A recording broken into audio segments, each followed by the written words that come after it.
জননেতা সূর্য সাহেবের শুভ আগমনে হালিউড়ায় হাজারো জনতার উত্তাল ঢেউ। জেটিভি, জনতার টিভি। ময়মনসিংহ ৯ নান্দাইল আসন হতে বাংলাদেশ জাতীয়তাবাদী দল বিএনপির মনোনয়ন প্রত্যাশী বিএনপির চেয়ারপারসন বেগম খালেদা জিয়ার অত্যন্ত বিশ্বস্ত সাবেক সেনা কর্মকর্তা ব্রিগেডিয়ার জেনারেল ডক্টর অবসরপ্রাপ্ত শামসুল ইসলাম শামস সূর্য সাহেব আজ নান্দাইল উপজেলার ১১ নং খার ইউনিয়নের হালিউড়ায় বিএনপির অস্থায়ী কার্যালয়ের শুভ উদ্বোধন করতে আসেন। আমাদের দলে হাল ধরেন শহীদ জিয়া এবং দেশনেত্রী বেগম খালেদা জিয়ার যোগ্য উত্তরসূরি দেশনায়ক তারেক রহমান। এই গত ৯ বছর অবিরাম ভাবে আমাদের সকল শ্রেণী পেশার মানুষকে নিয়ে শুধু লন্ডন থেকে উনি আমাদেরকে ঐক্যবদ্ধ করে এই ফেসিবাদের বিরুদ্ধে সংগ্রাম চালিয়ে গিয়েছেন।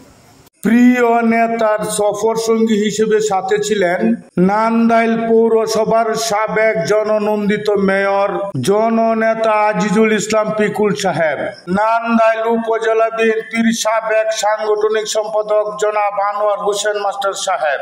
উপস্থিত ছিলেন বাবু পল্লব রায়, নান্দাইল উপজেলা যুবদলের সাবেক সাধারণ সম্পাদক ও যুগ্ম আহ্বায়ক নান্দাইল উপজেলা বিএনপি।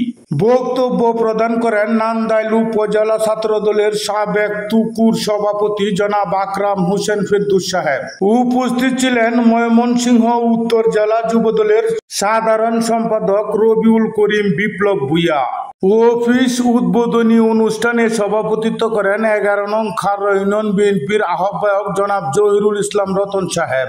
হালিউড়ায় বিএনপির অস্থায়ী কার্যালয়ের সার্বিক ব্যবস্থাপনা করেন ১১ নং খার ইউনিয়ন যুবদল নেতা ওলিউল্লাহ।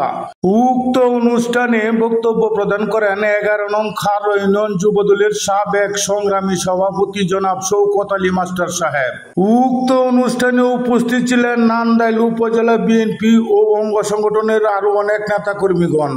উপস্থিত ছিলেন ১১ নং খার ইউনিয়ন বিএনপির যুগ্ম আহ্বায়ক জনাব বাবু সাইদ সাহেব। উপস্থিত ছিলেন ১১ নং খার ইউনিয়ন বিএনপি ও অঙ্গ সংগঠনের অনেক নেতাকর্মীগণ। প্রিয় নেতা ব্রিগেডিয়ার জেনারেল অবসরপ্রাপ্ত শামসুল ইসলাম শামস সূর্য সাহেব উপস্থিত জনতার মুখ হতে হালিউড়ার রাস্তার বেহাল অবস্থার কথা শুনে খুবই দুঃখ প্রকাশ করেন। টিকিট নিয়ে আপনাদের ঘরে ঘরে যায়, নাউজুবিল্লাহ বলেন নাকি? এটা কি কোনদিন সম্ভব? বেঞ্চ থেকে যাবেন একমাত্র মহান রাব্বুল আলামিন ছাড়া আমরা কেউ বলতে পারবো? প্রিয় নেতা দীর্ঘক্ষণ বক্তব্য শেষে হালিউড়ায় বিএনপির অস্থায়ী কার্যালয়ের শুভ উদ্বোধন অত্যন্ত সুন্দরভাবে সম্পন্ন হয়।